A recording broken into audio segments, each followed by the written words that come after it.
사도행전 10장 말씀은 예수 그리스도께서 십자가에서 죽으시고 3일 만에 부활하시고 승천하시면서 보혜사 성령을 보내주시기로 약속하셨는데, 성령은 예수님이 말씀하신 대로 오순절에 마가의 다락방에 임했고, 성령 받은 120 문도들이 예루살렘의 부활의 복음이 이제 퍼져 나가기 시작했고, 예루살렘에 임했던 복음이 최초로 10장에서는 최초로 이방인에게로 나가는 매우 중요하고 결정적인 사건을 다루는 말씀입니다. 그 당시 지위가 높은 백부장인 고넬로라고 하는 이방인이 예수님의 제자 중에 수석 사도를 대표하는 베드로의 이 만남은 보통 일반적인 만남이 아니고, 정말 하나님의 은혜와 계획 속에서 하나님의 뜻 가운데서, 그리고 성령이 주관해 가지고 만나는 그런 만남이었습니다. 두 사람의 만남은 세계의 운명을 바꾸는 획기적인 만남이고 혁명적인 만남이기도 한 것입니다. 어떻게 복음이 열방으로 이방인에게로 전달되게 된 것인지가 너무나 중요하기 때문에 사도행전을 기록한 이 누가는요, 10장 그리고 11장 그리고 15장에서 반복해서 이것을 말씀하고 있습니다. 여러분, 한 사람 이 만남이 뭐가 그렇게 중요하다고, 여러분, 이 중요한 성경에 10장에서 11장에서 또 15장에서 반복적으로 이렇게 말씀하셨는가, 이것만 생각해도 여러분이 이 만남이, 이 사건이, 이 사도행전 10장의 이 말씀이 얼마나 귀중하고 중요하고 정말 가치 있는 만남이었는가를 우리가 짐작할 수가 있습니다. 여러분과 나와의 만남도 너무너무 귀중한 줄로 믿습니다. 제가 전에 말씀드린 대로 하나님 나라와 하나님의 일은 말이죠, 어느 날 갑자기 우연히 이상하게 신기하게 우연히 이렇게 되어진 것이 아니라, 하나님의 이 일은요, 구약 시대부터, 아니 어떻게 보면은 창세 전부터, 또 우리가 알기로는 구약 시대의 창세기에서부터 하나님의 계획이 있었음을 말씀하고 있습니다.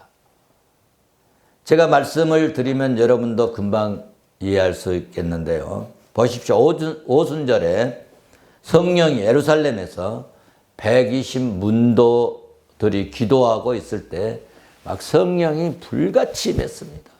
막 폭풍이 일어나는 것 같이 희한하게 영적인 바람이 휘 하고 막 일어나고 신기한 역사가 일어났습니다.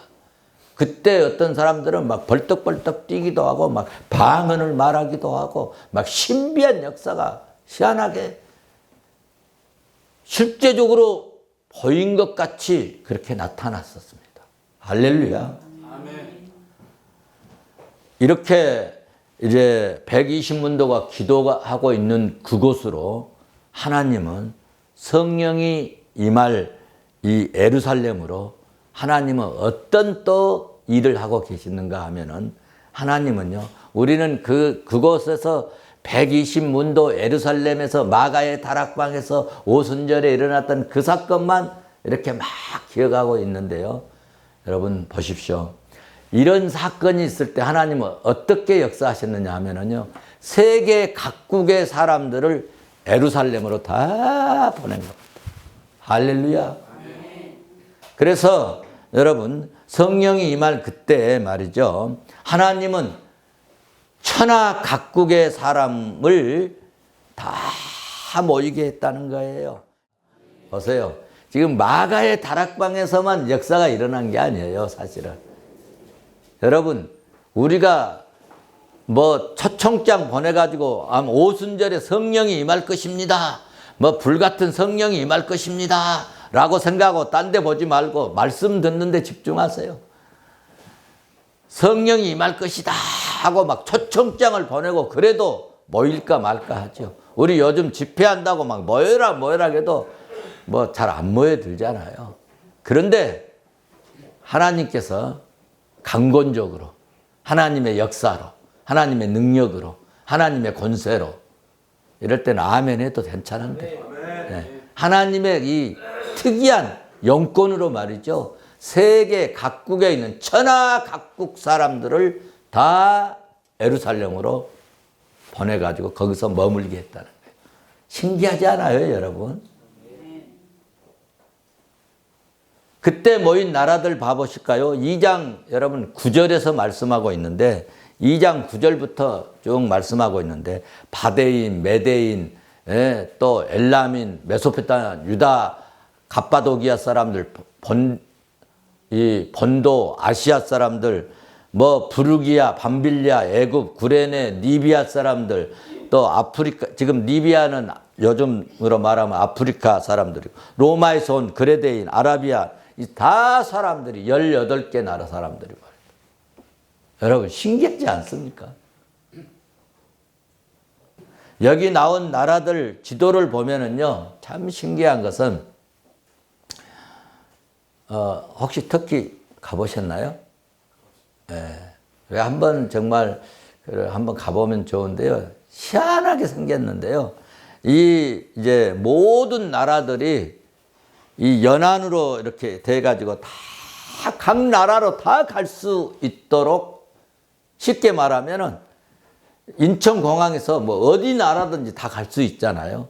그런 것처럼 연안이 전 세계로 다 갈 수 있도록 하나님이 그렇게 창조해 놓으셨어요. 왜 그랬을까 생각해 보니까 하나님이 복음을 증거하는데 복음이 흘러갈 수 있도록 복음을 잘 이렇게 수출할 수 있도록 하나님 미리 그렇게 만들어 놓으셨다. 할렐루야. 참으로 신기하고 이런 것을 우리가 막 이해하고 알면은요 정말 하나님의 은혜와 하나님의 능력과 하나님의 계획과 하나님의 역사하심 이 하나님의 이 정말 놀라운 이 구속의 역사들을 정말 신기하고 놀라고 사람들이 어떻게 이런 생각을 이런 아이디어를 어떻게 낼 수 있을까 한데 하나님은 능력의 하나님이시기 때문에 할렐루야. 그래서 하나님께서 복음이 예루살렘에서 세계로 흘러나갈 수 있도록 계획하시고 참으로 그런 역사들을 보면 놀라움을 금할 수가 없다. 하나님은 시대마다 사람을 들어 쓰십니다.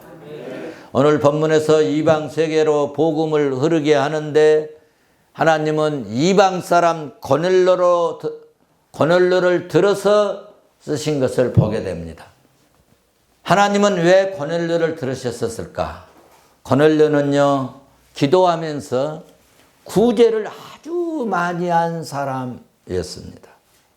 뿐만 아니라 고넬료는 순종을 참 버릇처럼 순종에 훈련된 그런 사람이었습니다.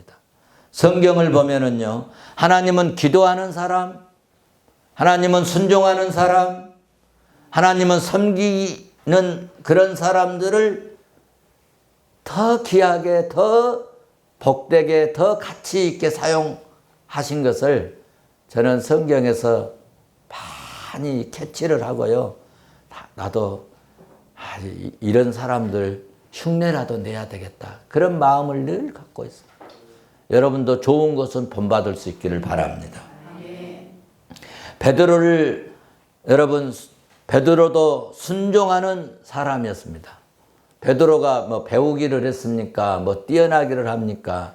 그런데 하나님이 쓰신 아주 수석 제자로 앞서가는 제자로 쓰신 이유 중에 하나는요. 정말 말씀에 순종을 잘했다는 거죠. 철저한 율법이나 철저한 여러분 전통 문화 속에 살고 있었지만 베드로는 그 율법과 전통에 매이지 않고 참 하나님의 말씀이라고만 하면 성령이 말씀하시면 말씀하신 대로 성령이 인도하신 대로 조건 없이 순종하고 말씀 따라 행동했다는 것입니다. 본문 24절 말씀을 봐보십시오. 이튿날 가이사라에 들어가니 이제 고넬료가 초청한 이제 지역에 간 거죠. 그랬더니 친척과 가까운 사람들이 다 모여 있었어요. 우리가 지난 시간에 본 것처럼 베드로는 기도하는 중에 환상을 봤잖아요. 환상을 봤어요. 그래서 인간적인 전통과 이해할 수 없는 하나님의 말씀에서 막 갈등하는 거 봤잖아요.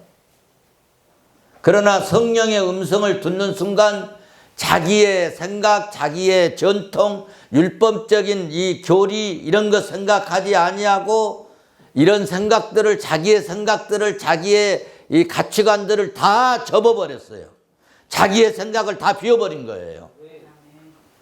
그리고 성령의 지시와 하나님 말씀에 따라서 고넬료가 보낸 일행들하고 지금 이방인의 백부장의 집에 찾아간 겁니다. 유대인들 보면 맞아 죽을 일 한 거예요, 지금. 한편 고넬료는 24절 보니까 일가와 친척들 다 어땠다고 그랬어요? 가까운 친구들을 다 야, 오늘 엄청나게 중요하신 분 오신다. 오늘 엄청나게 귀하신 분 오신다. 오늘 하늘의 천사 같은 분 오신다. 이런 이야기입니다. 그래서 지금 이방인이지만 고넬료가 보낸 백부장 집에 찾아갔는데 백부장 이 고넬료는 베드로를 초청해 놓고 아니 베드로가 이방인의 백부장의 집에 보통 때 같으면 올 수 있겠습니까? 그런데 올지 안 올지도 모르고 아직 해신을 안 했었어요. 그럼에도 불구하고 오실 줄로 믿고 그리고 친척들 다 모이게 한 거예요. 그리고 친구들 다 모이게 한 거예요. 만약 안 와버리면 어떻겠어요? 뻥쟁이지, 뻥쟁이. 뭐야 이거. 그러지 않겠습니까? 그런데 오실 줄로 믿고 다 모이게 한 겁니다. 참, 여러분 우리도 이런 믿음이 좀 있었으면 좋겠어요. 이 두 사람의 특징이 있어요. 공통점이 있는데 두 사람 다 율법으로나 전통적으로나 전혀 맞지 않는 행동이었지만 여러분 두 사람 다 성령의 감동에 순종한 공통점이 있었다는 것입니다. 28절 29절 보면은 베드로의 이 갈등되었던 그 사람들을 보자마자 베드로의 이 갈등되었던 내용을 말씀하고 있지 않습니까? 같이 한번 보실까요? 28절 같이 봅니다. 이르되 유대인으로서 이방인과 교제하며 가까이 하는 것이 위법인 줄을 너희도 알거니와 하나님께서 지시하시 속되다 하거나 깨끗하지 않다 하지 말아라. 이 말씀을 하셨기 때문에 내가 오늘 여기 왔다.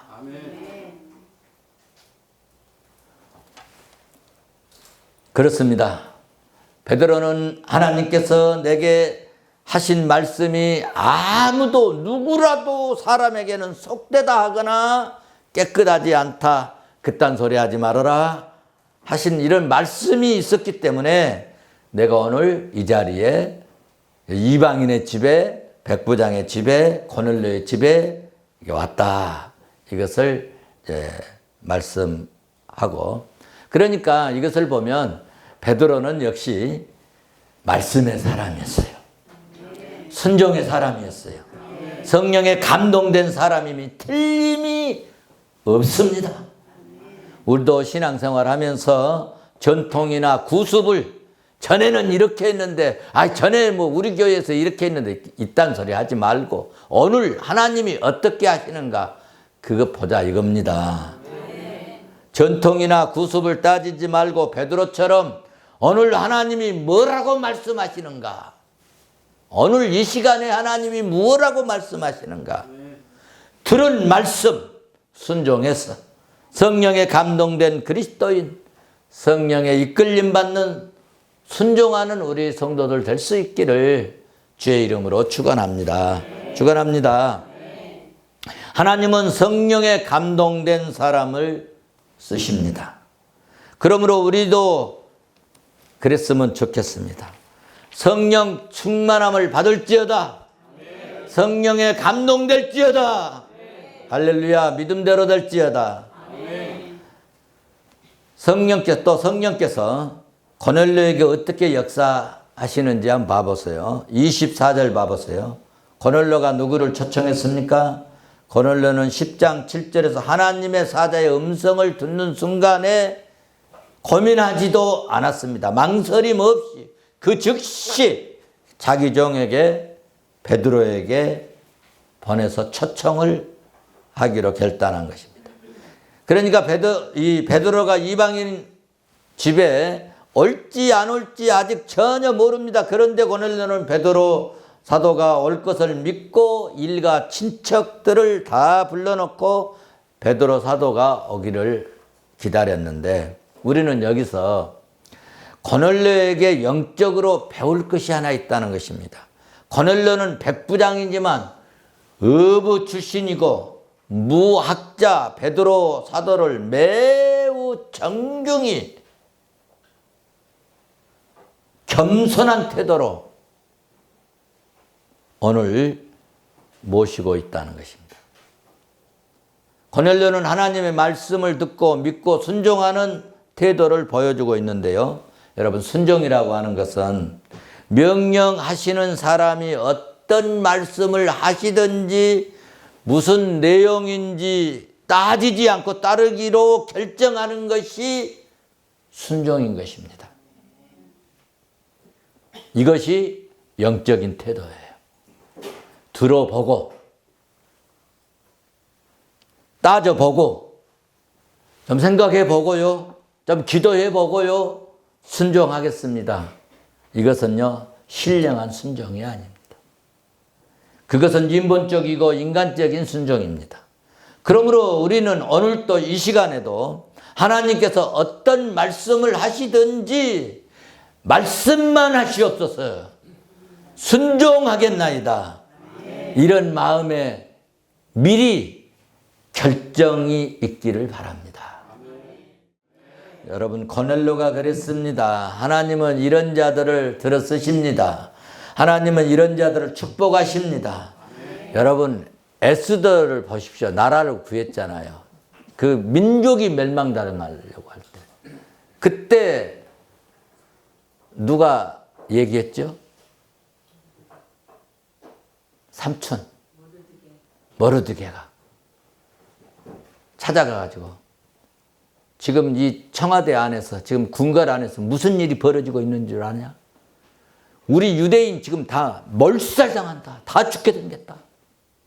왕한테 지금 이걸 사실을 이야기해야 되는데 이 사실을 이야기할 사람이 아무도 없다. 네가 왕후가 된 것은 이럴 때를 일함이 아니냐. 그런데 왕이 부르지 아니하면 그때는요, 그 자리에서 처형을 당합니다. 이 얘기를 듣고 에스더가 그래 삼촌, 내가 왕 좀 마음 상태 좀 살펴가지고 내가 가서 말 한번 해볼게. 그런 게 아니고 어떤 마음으로 갔어요? 죽으면 죽으리라. 역시 최고죠, 권사님. 예, 죽으면 죽으리라. 지난주에도 무덤에 올 거야 그랬더니 다리를 질질 끄고라도 가겠습니다. 하나님이 다리 질질 안 긁도록 하나님이 능력의 손으로 붙들어 주실 줄로 믿습니다. 애쓰다가 나는 그 여인이요 참 대단하다고 봐요. 왕이 어떤지 상황 봐서 왕 앞에 나가겠다 그런 게 아니잖아요. 죽으면 죽으리라. 내가 세운 계획을 하나님이 포기하라고 하면 깨끗이 포기하겠다는 생각을 하고 믿음으로 각오하는 것이 그것이 영적인 사람이고 그것이 믿음 가진 사람입니다. 하나님은 이런 사람을 들어 쓰신 줄로 믿습니다. 우리가 믿음으로 산다고 하면서 우리가 지나치게 옛적인 것을 따진다면 성령의 이끌림을 받을 수 없습니다. 교회에 오래 다닌 것이 중요하지 않습니다. 어떤 사람은 나는 푸른성교회 몇 년을 다녔다고 가끔 그런 사람 많은데요. 장로님은 뱃속부터 교회 다녔어요. 자기 엄마 뱃속 끌려다녔잖아. 가기 싫어도 가고 안 가고 싶어도 가고. 그 오래 다닌 게 중요한 게 아닙니다. 10년, 20년 교회 다닌 것이 중요하지 않습니다. 10년, 20년 다녔으면서도 목사한테 대들고 사기쳐버리는 사람도 있어요.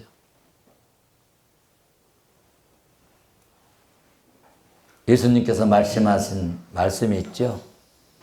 먼저 된 자가 나중될 수도 있다. 마태복음 19장 30절에 먼저 된 자로서 나중되고 나중된 자로서 먼저 될 자가 많으니라. 무엇을 말씀하고 있어요? 지금 믿음이 중요하다 그 말씀이야. 이거 말씀 바꾸면. 지금, 현재, 오늘. 우리 푸른성교회 성도들은 다른 것은 몰라도 말씀 듣는데 앞장서고 말씀에 순종하는 데 앞장서고 주의 일에는 내가 먼저 섬기겠다. 내가 먼저 이런 주의 일에는 내가 먼저 이 일 내가 해야지. 이거 내가 해야지. 이거 내가 할 일이야. 이런 훈련이 잘 된 그런 우리 십자가의 군병들 되시기를 바랍니다. 오늘 본문에서 베드로와 고넬료의 만남에서 이 만남은요 우연이 아닙니다. 결코 이들의 만남은 하나님께서 디자인하신 줄로 믿습니다. 하나님은 우리의 인생도 디자인하십니다. 내가 제 아무리 계획을 세우고 준비를 해도 그 걸음을 인도하시는 이는 여호와 하나님이신 줄로 나는 믿습니다. 그러므로 우리는 하나님 앞에 겸손해야 될 줄로 믿습니다. 오늘 본문에서 베드로는 고넬료의 초청을 받아서 갔는데 고넬료는 방문백에게 최고의 존경의 뜻을 표하면서 따지면 인간적으로 따지면 고넬료는요 백부장 아닙니까? 그것도 로마의 실세예요.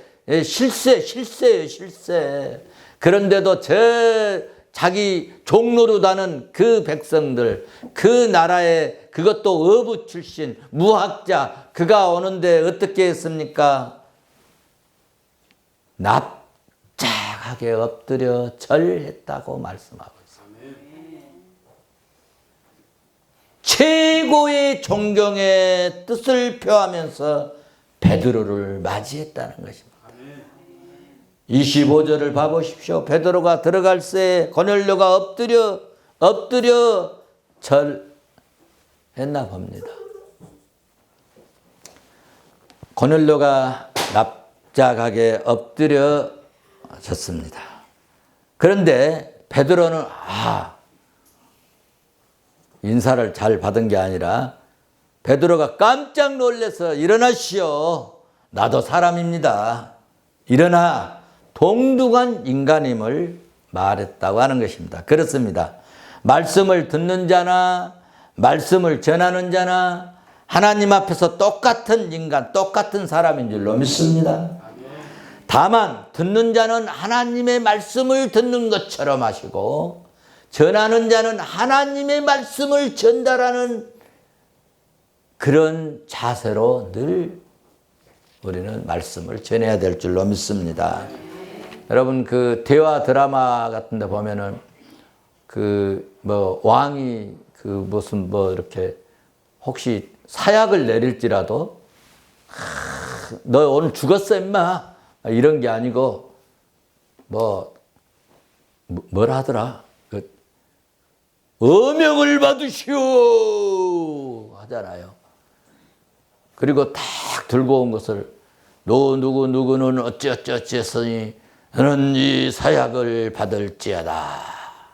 그리고 다 그 임금이 안 보고 있는데도 아주 정말 정중하게 하고 있잖아요. 말씀을 전하는 자도요. 이렇게 늘 하나님의 말씀을 전달하는 전달자 같이 이렇게 해야 되고 말씀을 듣는 자도 하나님의 말씀을 들을 때처럼 그렇게 해야 될 줄로 믿습니다. 자, 그런데 이제 이런 하나님의 역사들이 어떻게 이렇게 일어났을까? 기적처럼 어떻게 일어났을까? 한마디만 말씀드리고 말씀을 맺겠습니다. 30절 보니까 내 집에 제 90대 기도하는데 갑자기 한상이 나타났었다는 거예요. 그러니까 하나님의 역사는요, 기도하는 사람에게 나타나더라는 겁니다. 여러분, 목회를 제가 해보니까요, 진짜 어려울 때는, 진짜 힘들 때는요, 사모님도 장로님도 내 편 안 들어주더라고요. 진짜예요. 기도할 때 그때 하나님이 역사해서 그때 장로님도 목사님 힘내세요. 그때 사모님도 힘내시오. 그때 박소영 권사님도 힘내시오. 목사님. 그러지 진짜 어려울 때는요. 그 누구도. 그래서 목회할 때 가장 힘 있는 것은 기도가 최고구나. 기도가 최고구나.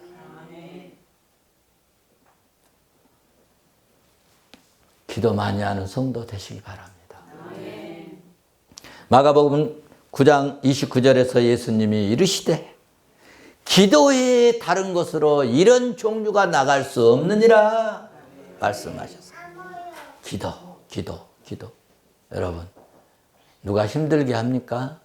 기도하십시오. 누가 오늘 기분 나빠서 집에 가갖고 가만히 생각하니까 막 기분이 은근히 나쁘네. 그래가지고 막 뭐라고 또 막 문자로 막 보내는 사람이 있어. 나한테도 온 사람도 있어. 그런 사람들, 목사님들도 그런 분 있어. 여러분, 그럴 때 기도하세요. 하나님, 이 사람의 마음속에 마귀 새끼가 역사하는 것 같습니다. 사탄아 물러가라. 기도해 버리십시오.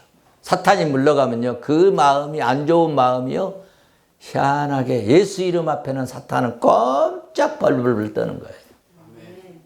그래서 저는 큰일 있을 때 제가 초창기에는요 막 두렵고 떨리고 불안하고 초조하고 막 그런 걸 많이 느끼고 그랬는데요. 예수 권세 내 권세다 생각이 되어지고 힘들고 그럴 때 주여 또 이 다음에 합력하여 선을 이루실 하나님의 은혜가 하나님의 계획이 하나님의 역사가 있을 줄로 믿습니다. 그런 마음을 갖고요 1호를 삼고 그러면 또 하나님께서 희한하게 또 하나님이 은혜를 주셔서 그 어려운 대목을 넘어가고 점프하게 하시고 견디게 하시고 이기게 하시고 그래서 나중에 하나님 감사합니다. 믿음이 이겼네요. 이런 고백을 하게 되더라고요. 기도하십시오. 오늘 또 31절 보니까 그렇게 말씀했어요. 본문을 보세요. 오늘 본문에 마가복음 9장 31절이 아니고 사도행전 10장 31절 내 기도를 들으셨다. 내 기도를 들으셨다. 할렐루야. 내 기도를 여러분 왜 이런 역사가 일어나? 왜 이런 기적 같은 일이 일어나는가? 왜 이런 신비하고 놀라운 하나님의 이 디자인한 것을 내가 이렇게 실제로 이제 그 현장 속에 가게 됐는가? 내 기도를 들으시고. 할렐루야. 그리고 또 뭐를 기억해 하셨다요? 구제를 기억하셨다. 여러분, 하나님이 구제를 굉장히 좋아하시나 봐요. 할렐루야. 아브라함도요. 믿음의 조상 된 것이요. 아니, 선지자 같은 사람, 천사 같은 사람, 믿음에 있는 사람 같은 사람 지나가니까요. 억지로 사람 불러다가 나를 하나님의 사람으로 알면 우리 집에 가서 좀 제발 좀 식사 좀 하고 가시면 안 되겠어요? 강제로 끌어다가 대접했잖아요. 그래가지고 그때 어떤 일이 일어났어요? 다 대접받고 그 천사가 그때 나이가 75세인데 늙었는데 아들을 주겠다. 할렐루야. 그래서 말로 끝난 줄 알았더니 100세 때 딱 나왔잖아요. 신비하고 놀라운 역사입니다. 사렙다 가부도 어때요?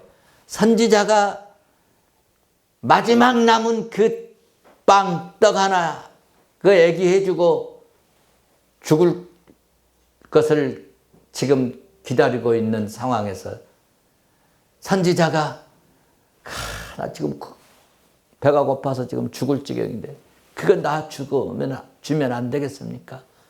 그래서 구제를 한 거예요. 그런데 하나님은 그 구제를 받으시고 3년 6개월 동안 여러분 기름통에 기름이 떨어지지 않았습니다. 가루통에 가루가 떨어져도 먹어도 떨어지지 않고 3년 6개월 동안 그 당시에 여러분 말대가리 팔아서 먹고 자식까지 삶아서 먹어야 되는 그런 가뭄 때 3년 6개월 동안 여러분 가뭄에서 시달리거나 배고프지 아니하고 하나님의 은혜로 그들은 먹고 살도록 복을 주셨잖아요. 구제가 이렇게 중요합니다. 우리도 어려운 때이지만 우리보다 더 어려움을 겪는 자들을 위해 손을 좀 펴시다. 섬김과 구제하기로 기뻐하는 교회 됩시다. 기도해서 성령의 이끌림을 받는 우리 가정, 우리 성도들, 우리 교회 됐으면 좋겠습니다. 어쨌든 하나님은 구제를 기뻐하시고 우리의 기도를 들으시는 하나님이신 줄로 믿습니다. 그러므로 우리는 정말 말씀대로 살아보자. 성경대로 살아보자. 믿음으로 행동해보자. 그래서 정말 우리 교회는 여러분 세상 사람들이 어쨌든 간에 우리 성도들은 정말 믿음이 탄탄한, 믿음이 정말 정직한, 신령한 그런 우리 성도들 되시기를 주의 이름으로 축원합니다. 축원합니다.